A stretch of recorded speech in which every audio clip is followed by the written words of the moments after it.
Mike, what actually happened here? Sure.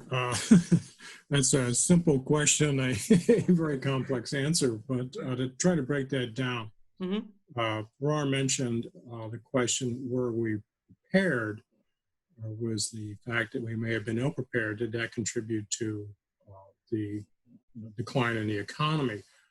I would say the obvious answer is yes, but then I would quickly add that rulers have always been ill-prepared. There have been about 7 plagues in the last 1,000 years, and they've always been blamed on whoever was in charge. And people always complained that the leaders should have predicted this better and done a better job to prepare.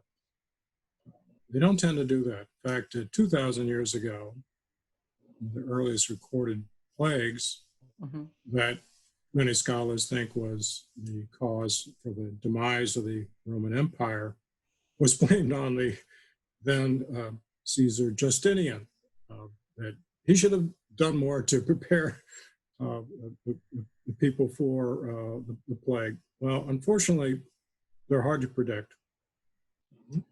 And unfortunately, human nature of politicians is that they don't make the difficult actions to prepare for the unforeseen, the black swans, as we call them in business. Take, for example, the condition of our roads and bridges. Politicians don't like to spend money on bridges because it doesn't immediately impact the lives of voters.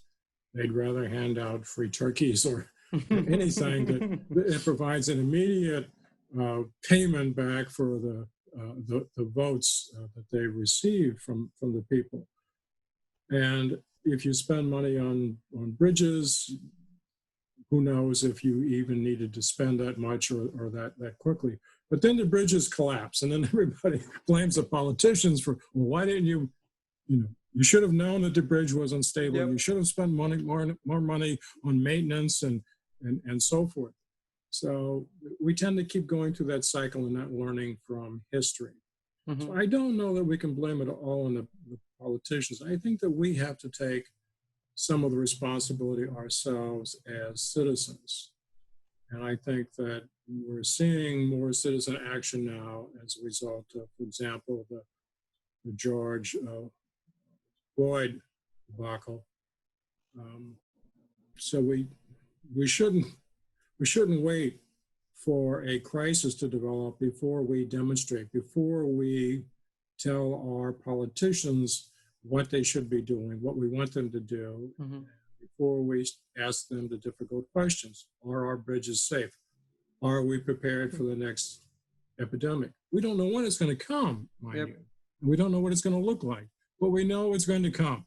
Like we know there's going to be another hurricane in New Orleans. We don't know when it's going to come. Very soon, yeah. But it could come tomorrow. It could come in 50 years. We need to allocate some of our resources, and these are economic questions. And that is, we all like, as human beings, immediate gratification.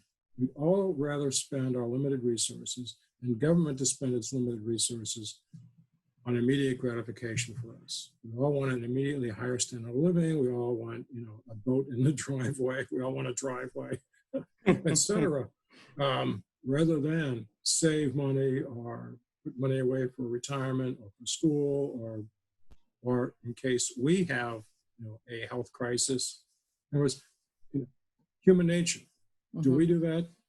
Do you guys, do I, do the people listening set aside money for the next medical crisis that they might encounter? Do they have insurance and so on? And so, a lot of us don't do the necessary things. So, yes, we were unprepared. Yes, the politicians were at fault, but I think that we are too, because we have to demand the kind of we get the government we deserve. That's the saying.